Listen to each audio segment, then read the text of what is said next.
So we know how to compute a unit rate, but what's the point? What is it for?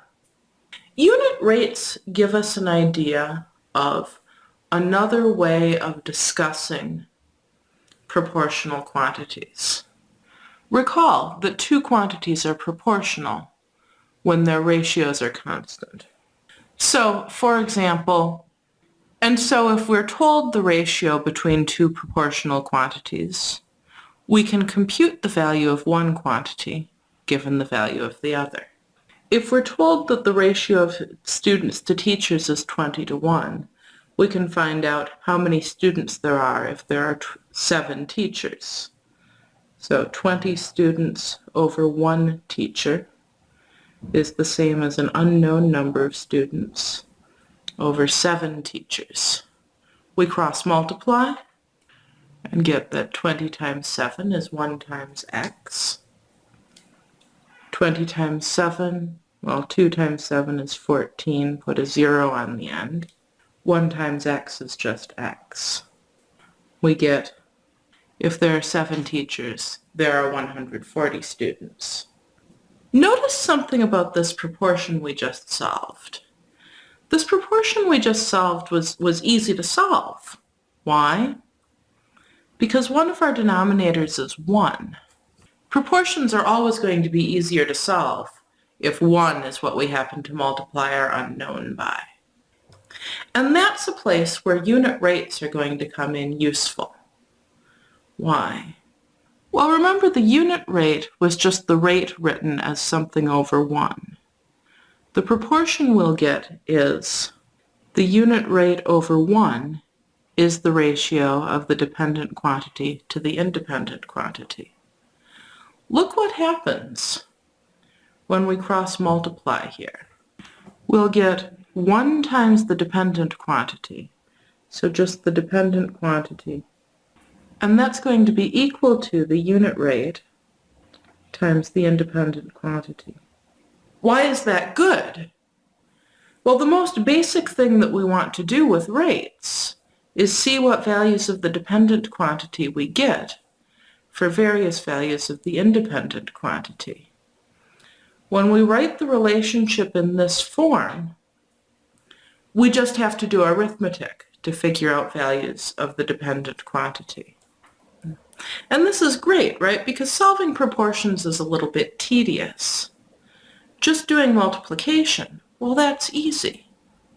Let's see an example of the kind of place we might use this. Suppose that a car uses fuel at a rate of 35 miles per gallon, and we'd like to know how far it can go on 10 gallons of fuel, or even on 5 gallons of fuel.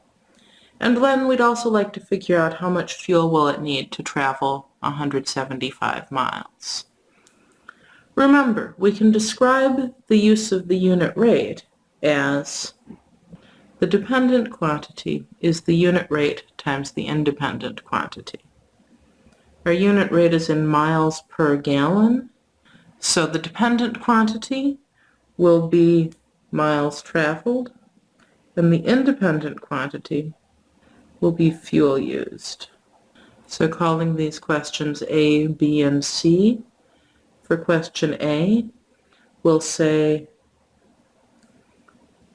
the dependent quantity, the miles traveled, that's what we're looking for, is the unit rate times the independent quantity, that's the 10 gallons of fuel. 35 times 10 is 350.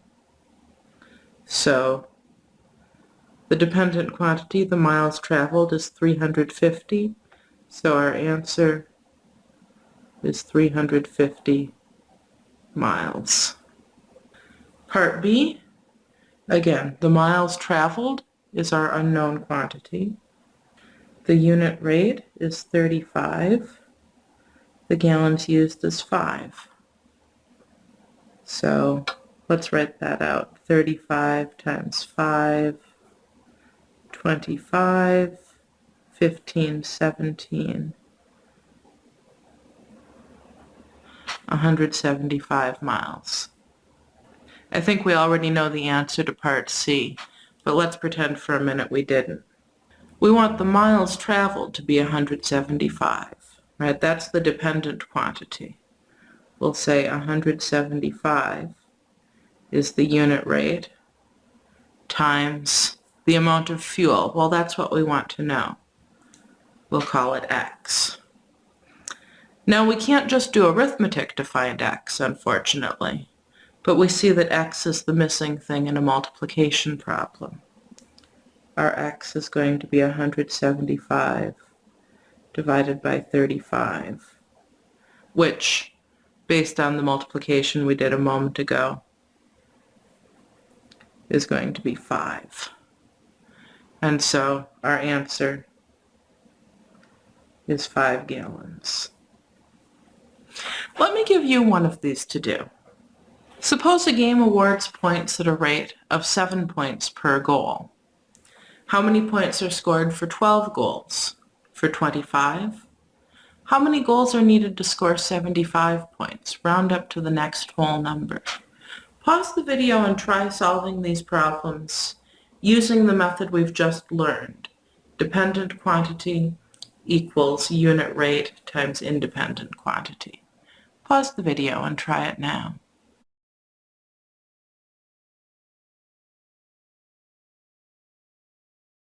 So notice our unit rate is points per goal. So the independent quantity is the number of goals, and the dependent quantity is the points scored. In A, the points scored is what we want to know. So the number of points, the dependent quantity is our X. The unit rate is 7, and the number of goals is 12. So 7 times 12, working out that arithmetic, we score 84 points. For B, again, the dependent quantity is what we want to know. So unit rate times independent quantity equals, let's see, 25 times 7, 35, 17, 175 points. In C, we're told the number of points. We're told the value of the dependent quantity. And that'll equal the unit rate times the unknown value is the independent quantity. So let's see. X is the missing thing in a multiplication problem. We want division. Right? So we divide. 7 goes into 7 once. Into 5 0 times. We're asked to round our answer up to the next whole number. So score 11 goals. 11 is the next whole number after 10 and 5/7.